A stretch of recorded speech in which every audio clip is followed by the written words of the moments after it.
नमस्कार मित्रांनो, मी अविनाश चौरे मराठी कट्टा चॅनलवरती पुन्हा एकदा तुमचं स्वागत करतो। या ठिकाणी बघा, महाराष्ट्र शासनाकडून गृह विभागाकडून या ठिकाणी पोलीस भरतीची या ठिकाणी अनाउन्समेंट झालेली आहे। तर जे कोणी या ठिकाणी मुलं किंवा मुली या ठिकाणी प्रॅक्टिस करत आहेत किंवा सराव करत आहेत पोलीस भरतीसाठी या ठिकाणी वर्षांपासून, तर त्यांची या ठिकाणी प्रतीक्षा या ठिकाणी संपलेली आहे। तर या ठिकाणी बघा, पोलीस भरती जी आहे ती या ठिकाणी होणार आहे 15,631 पदांची सर्वात मेगा भरती या ठिकाणी होणार आहे महाराष्ट्रामध्ये। तर सरकारने त्या संदर्भातचा जीआर सुद्धा ऑनलाईन मध्ये टाकलेला आहे। तर आपण संपूर्ण जीआर वाचणार आहोत। या ठिकाणी काय लिहिलेलं आहे, कोणत्या पदांसाठी किती जागा या ठिकाणी रिक्त झालेल्या आहेत। तुमच्यापर्यंत ही माहिती पोहोचलेलीच असेल तरी पण शेवटपर्यंत व्हिडिओ बघा, कारण जीआर महत्त्वाचा या ठिकाणी त्याच्यामध्ये काय दिलंय। बऱ्याच विद्यार्थ्यांनी जीआर वाचला नसेल सर्व, त्यासाठी तुम्ही चॅनलला अजून सबस्क्राइब केलं नसेल तर सबस्क्राइब करा, लाईक करा आणि शेअर करत चला, कारण महत्त्वाचे अपडेट आपल्या चॅनलवरती नेहमी येत राहतात। चला तर स्टार्ट करूया आजचा व्हिडिओ। तर मित्रांनो, या ठिकाणी बघा, महाराष्ट्र पोलीस दलातील पोलीस शिपाई व कारागृह विभागातील कारागृह शिपाई संवर्गातील रिक्त पदे या ठिकाणी बघा भरण्यासाठी राबविण्यात येणाऱ्या भरती प्रक्रियेस आता मान्यता भेटलेली आहे। महाराष्ट्र शासन आणि गृह विभागाने ही मान्यता या ठिकाणी दिलेली आहे। शासन निर्णय क्रमांक तुम्हाला दिसत असेल, खाली बघूया आपण, महत्वाचं आहे। प्रस्तावना काय आहे तर महाराष्ट्र राज्यातील पोलीस दलातील पोलीस शिपाई तसेच कारागृहातील विभागातील कारागृह जो विभाग आहे त्याच्यामध्ये शिपाई संवर्ग आहे, तर त्याला 1/1/2024 ते 31/12/2024 या कालावधीमध्ये रिक्त झालेली पदे, तसंच 1/1/2025 ते 31/12/2025 या कालावधीत रिक्त होणारी पदे यासाठी राबवायच्या भरती प्रक्रियेस मान्यता देण्याबाबत या ठिकाणी प्रस्ताव जो आहे तो या ठिकाणी 12/8/2025 ला मंत्रिमंडळामध्ये बैठकीत सादर करण्यात आला आणि त्याला मंजुरी सुद्धा भेटलेली आहे। या ठिकाणी शासन निर्णय हा महाराष्ट्र राज्य पोलीस दलातील जो पोलीस शिपाई आणि कारागृहातील जे पोलीस शिपाई असतात यामध्ये 1/1/2024 ते 31/12/2024 या कालावधीत रिक्त झालेली पदे आणि 25 पर्यंत रिक्त झालेली पदे मिळून 15,631 एवढ्या पदांसाठी या ठिकाणी भरती होणार आहे। या ठिकाणी बघा, आपल्याला एक तक्ता दिसत असेल, पदनाम रिक्त पदांची संख्या। पहिलं पद आहे पोलीस शिपायाचं, त्याला 12,399 एवढे पद आहेत। लक्षात घ्या, संपूर्ण महाराष्ट्रातून ही पदं या ठिकाणी भरली जाणार आहेत। जे कोणते विद्यार्थी असतील, विद्यार्थिनी असतील, जे याच्यासाठी तयारी करतायत ते या ठिकाणी अजून कसून तयारी करा, कारण पदांची संख्या ही वाढलेली आहे। नंतर आहे 2 नंबरला पोलीस शिपाई चालक, तर पोलीस शिपाई चालकाचे 234 पद आहेत।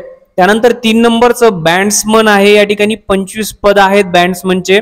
सशस्त्र पोलीस शिपाई जे आहेत त्यांचे 2,393 पद आहेत, हे सुद्धा खूप जास्त आहेत। या ठिकाणी कारागृह शिपाई जे आहेत त्यांचे 580 पद आहेत।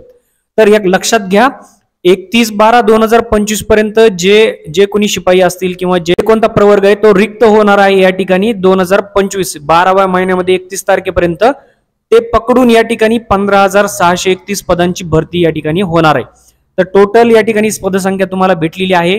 या ठिकाणी खाली काय दिलेलं आहे त्यांनी, या ठिकाणी बघा, प्रशासकीय विभागांना सुधारित आकृतीबंधातील म्हणजे महाराष्ट्र लोकसेवा आयोगाच्या कक्षेतील पदे वगळून अन्य संवर्गातील सरळ कोटा भरती, ठीक आहे, सरळ कोट्यातील रिक्त पदे 50% पदे या ठिकाणी भरण्यास अनुमती देण्यात आलेली आहे। राज्यातील कायदा सुव्यवस्था अनुषंगाने पोलीस शिपाई संवर्गातील पदाची अत्यंत आवश्यकता असल्याने त्या संवर्गातून, लक्षात घ्या, पोलीस शिपायाच्या संवर्गातून 100% पदभरती तातडीने भरणे आवश्यक आहे। ठीक आहे, तर हे भरण्यात येणार आहे 100%, म्हणजे 15,631 पदे ही भरण्यात येणार आहे। खाली बघा, तुमची एक्झाम कशी राहणार आहे, परीक्षाचा पॅटर्न माहित असले पाहिजे तुम्हाला।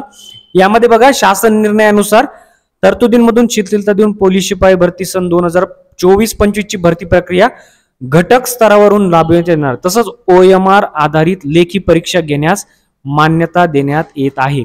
OMR शीट असणार आहेत तुम्हाला, या ठिकाणी तुम्हाला आन्सर जे आहेत ते त्या ठिकाणी गोल राऊंड करावं लागतील। ज्या पद्धतीने आपले MPSC च्या परीक्षा होतात त्या OMR शीट वरती तुम्हाला तशीच या ठिकाणी एक्झाम होणार आहे, लक्षात घ्या। बाकीचे जे सुधारित असेल किंवा त्याच्याविषयी जे डिटेलमध्ये माहिती असेल त्याचा एक सेपरेट व्हिडिओ येईल माझा, त्यामध्ये प्रस्तुत भरती प्रक्रियेसाठी यापूर्वी पोलीस शिपाई भरतीप्रमाणेच खुल्या प्रवर्गातील उमेदवारांना 450 रुपये आणि मागास प्रवर्गातील उमेदवारांना या ठिकाणी 350 रुपये इतकं परीक्षा शुल्क आकारण्यात येईल।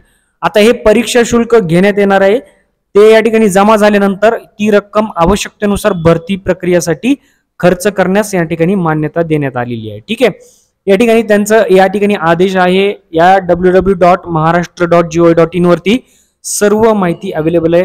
तुम्हाला इतर माहिती पाहिजे असेल तर फोन नंबर सुद्धा या ठिकाणी दिलेले आहेत. या ठिकाणी सर्व मंडळांचे या ठिकाणी नाव दिलेत. तर मित्रांनो, पूर्ण परिपत्रक तुम्ही बघितलेलं असेल. हे महाराष्ट्र शासनाने GR काढलेला आहे. गृह मंत्रालय, गृह विभाग जो आहे त्यांच्याकडूनही या ठिकाणी आदेश आलेले आहेत. 15,631 पदांची भरती आहे. या ठिकाणी बरेच विद्यार्थी या ठिकाणी कसून सराव करतायत.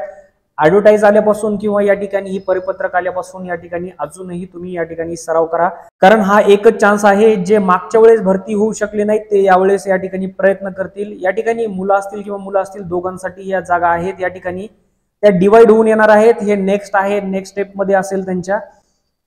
याच्याविषयी मी सखोल माहितीचा व्हिडिओ एक बनवणार आहे. पोलीस भरतीमध्ये तुम्हाला कोणत्या अभ्यासक्रम येणार आहे, कशाशी रिलेटेड असेल, या ठिकाणी तुमचा क्रायटेरिया काय, वय काय लागत आहे, शिक्षण काय लागत आहे, फिजिकली तुम्हाला या ठिकाणी कोणत्या प्रकारची परीक्षा होणार आहे, सर्वांचा एक व्हिडिओ मी टाकणार आहे. त्यासाठी तुम्ही चॅनलवरती बनवून राहा. चॅनलला तुम्ही सबस्क्राईब केलं नसेल सबस्क्राईब करून घ्या, लाईक करा आणि शेअर करा, कारण महत्त्वाचा व्हिडिओ तुमच्यासाठी घेऊन येत राहतो. भेटूया पुढच्या व्हिडिओमध्ये. तोपर्यंत जय हिंद, जय महाराष्ट्र.